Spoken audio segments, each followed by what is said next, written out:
ಹಿರಿಯರು, ಯುವ ಸಮುದಾಯದ ಎಲ್ಲ ಅಣ್ಣ ತಮ್ಮಂದರು, ಅಕ್ಕ ತಂಗಿಯರು, ಜೊತೆಯಲ್ಲಿ ಮಾಧ್ಯಮದ ಸ್ನೇಹಿತರು, ತಮ್ಮೆಲ್ಲರಿಗೂ ತಿಳಿದಿರತಕ್ಕಂತೆ ರಾಜ್ಯದಲ್ಲಿ 3 ಉಪಚುನಾವಣೆಗಳು ಎದುರಿಸಬೇಕಾಗಿದೆ. ನಮ್ಮ ಚನ್ನಪಟ್ಟಣ, ಸಂಡೂರು ಹಾಗೂ ಸಿಗ್ಗಾವಿ 3 ತಾಲೂಕುಗಳಲ್ಲಿ ಉಪಚುನಾವಣೆ ಎದುರಿಸತಕ್ಕಂತ ಹಿನ್ನೆಲೆಯಲ್ಲಿ ನಾವೆಲ್ಲರೂ ಇವತ್ತೇನು ಇಲ್ಲಿ ಸೇರಿದ್ದೇವೆ.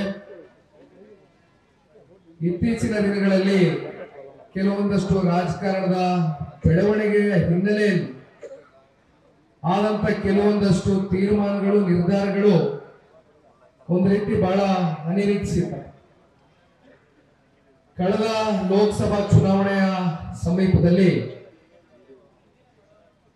ಮಂಡ್ಯದಿಂದ ಸಾಕಷ್ಟು ಜನ ಪಕ್ಷದ ಕಾರ್ಯಕರ್ತರುಗಳು, ಮುಖಂಡರುಗಳ ಒಂದು ಒತ್ತಡ ಮಂಡ್ಯ ಜಿಲ್ಲೆಯಲ್ಲಿ ಏನು 2019 ಲೋಕಸಭಾ ಚುನಾವಣೆಯ ಒಂದು ಕಹಿ ನೆನಪುಗಳಿತ್ತು, ಒಂದು ಕಹಿ ಘಟನೆ ಇತ್ತು. ಇವೆಲ್ಲವೂ ಕೂಡ ಮರಿಬೇಕು ಅಂತಕ್ಕಂಥದ್ದಾದ್ರೆ ಮತ್ತೆ ಜನತಾದಳ ಪಕ್ಷದ ಬಾವುಟ ಲೋಕಸಭಾ ಚುನಾವಣೆಯಲ್ಲಿ ರಾರಾಜಿಸಬೇಕು ಅಂತಕ್ಕಂಥ ಒತ್ತಾಸೆ ಮೇಲೆ ಸನ್ಮಾನ್ಯ ಕುಮಾರಣ್ಣವರು ಏನು ಚನ್ನಪಟ್ಟಣದಿಂದ 2ನೇ ಬಾರಿ ಶಾಸಕರಾಗಿ ಆಯ್ಕೆಯಾಗಿದ್ರು. ನಿಮ್ಮೆಲ್ಲರ ಒಂದು ಸಹಕಾರ, ಪ್ರೀತಿ, ವಿಶ್ವಾಸ, ಆಶೀರ್ವಾದದಿಂದ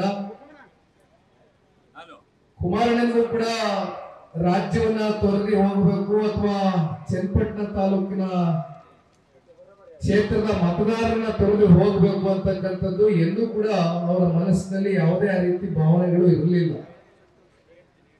ಬಹುಶಃ ನಮ್ಮ ಪಕ್ಷದ ಮುಖಂಡರುಗಳೇ ಸಾಕ್ಷಿ ಇದ್ದಾರೆ.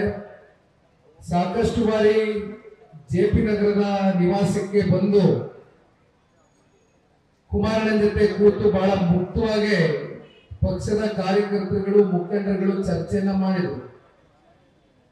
ಅನಿರೀಕ್ಷಿತವಾದಂತ ಕೆಲವೊಂದಷ್ಟು ಬೆಳವಣಿಗೆಗಳಿಗೆ ಸನ್ಮಾನ್ಯ ಕುಮಾರಣ್ಣ ಅವರು ಮಂಡ್ಯದ ಕಾರ್ಯಕರ್ತರ ಒತ್ತಡಕ್ಕೆ ತಲೆಬಾಗಿ ತಗೊಳ್ಬೇಕಾದಂತ ಒಂದು ಅನಿವಾರ್ಯ ಪರಿಸ್ಥಿತಿ ಸೃಷ್ಟಿಯಾಯಿತು. ಇದನ್ನ ಬಹಳ ಸ್ಪಷ್ಟವಾಗಿ ಸಂದರ್ಭದಲ್ಲಿ ಹೇಳಲಿಕ್ಕೆ ಬಯಸ್ತೇನೆ.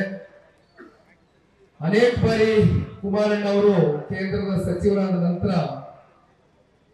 ಯಾವಾಗಲೂ ಹೇಳ್ತಾ ಇರ್ತಾರೆ, ಪಕ್ಷದ ಮುಖಂಡರುಗಳು, ಕಾರ್ಯಕರ್ತರುಗಳು ಏನು ಕುಮಾರಣ್ಣನಿಗೆ ಆಯ್ತು, ನೀವು ತಗೊಳ್ತಕ್ಕಂತ ನಿರ್ಧಾರದಿಂದ ಪಕ್ಷಕ್ಕೆ ಒಳ್ಳೇದಾಗುತ್ತೆ ಅಂತಕ್ಕಂಥದ್ದಾದ್ರೆ ನಮ್ದೇನು ಅಭ್ಯಂತರ ಇಲ್ಲ ಅಂತಕ್ಕಂಥದ್ದು. ಅವರು ಕೂಡ ಸನ್ಮಾನ್ಯ ಕುಮಾರಣ್ಣ ಅವರ ಜೊತೆಯಲ್ಲಿ ನಿಂತರು ಅಂತಕ್ಕಂಥದನ್ನ ಈ ಸಂದರ್ಭದಲ್ಲಿ ಹೇಳ್ತಾ,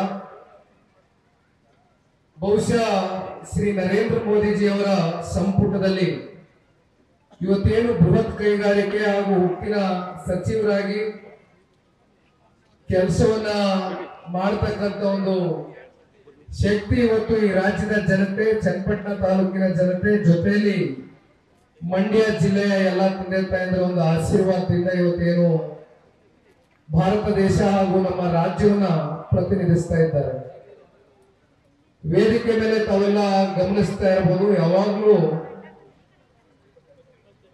ವಿಶೇಷವಾಗಿ ಇಲ್ಲಿ ಬರ್ತಕ್ಕಂಥದ್ದು ಯುವ ಸಮುದಾಯದ ಅಣ್ಣ ತಮ್ಮಂದ್ರು, ಅಕ್ಕ ತಂಗಿಯರು. ಬಹುತೇಕ ಸಾಕಷ್ಟು ಇವತ್ತು ರೈತಾಪಿ ವರ್ಗದ ಮನೆ ಮಕ್ಕಳುಗಳು ಓದಿದ್ದಾರೆ. ಕಷ್ಟಪಟ್ಟು ರೈತರು ಮಕ್ಕಳುಗಳನ್ನ ಓದಿಸಿದ್ದಾರೆ. ಡಿಗ್ರಿಗಳು, ಮಾಸ್ಟರ್ ಡಿಗ್ರಿಗಳಿರ್ಬೋದು, ITI ಸ್ಟೂಡೆಂಟ್ಸ್ ಇರ್ಬೋದು, ಬಹಳ ಜನ ವಿದ್ಯಾಭ್ಯಾಸ ಮಾಡಿ ವಿದ್ಯಾವಂತರಾಗಿದ್ದಾರೆ. ಅದರ ವಿಪರ್ಯಾಸ ಇವತ್ತು ಯಾರು ಕೂಡ ಉದ್ಯೋಗವನ್ನ ಇಲ್ಲಿವರೆಗೂ ಯಾವುದೇ ಸರ್ಕಾರಗಳು ಕಲ್ಪಿಸ್ಕೊಡ್ತಕ್ಕಂಥದ್ರಲ್ಲಿ ವಿಫಲರಾಗಿದ್ದಾರೆ.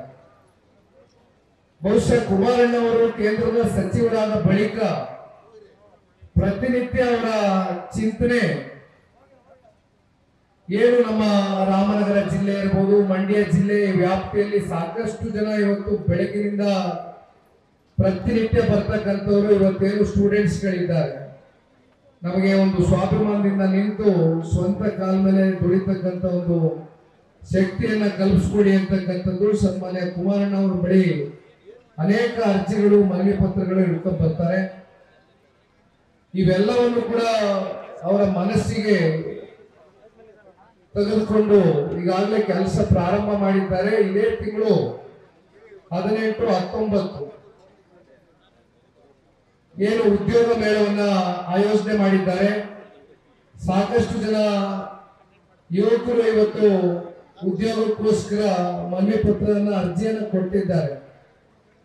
ಸಾಕಷ್ಟು ಕಂಪನಿಗಳ ಜೊತೆ ಮಾತನಾಡಿ ಉದ್ಯೋಗವನ್ನ ಸೃಷ್ಟಿ ಮಾಡತಕ್ಕಂತ ಒಂದು ಕೆಲಸ ಇದೇ ತಿಂಗಳು ಮಾಡ್ತಾರೆ ಅಂತಕ್ಕಂಥದನ್ನ ಹೇಳ್ತಾ, ಜೊತೆಯಲ್ಲಿ ಹಲವಾರು ಕೈಗಾರಿಕೆಗಳನ್ನ ಇವತ್ತು ನಮ್ಮ ಜಿಲ್ಲೆಯಲ್ಲಿ ತಗೊಂಡ್ಬಂದು ಸ್ಥಾಪನೆ ಮಾಡಬೇಕು ಅಂತಕ್ಕಂಥ ಛಲದಿಂದ ಕೆಲಸ ಮಾಡ್ತಾ ಇದ್ದಾರೆ.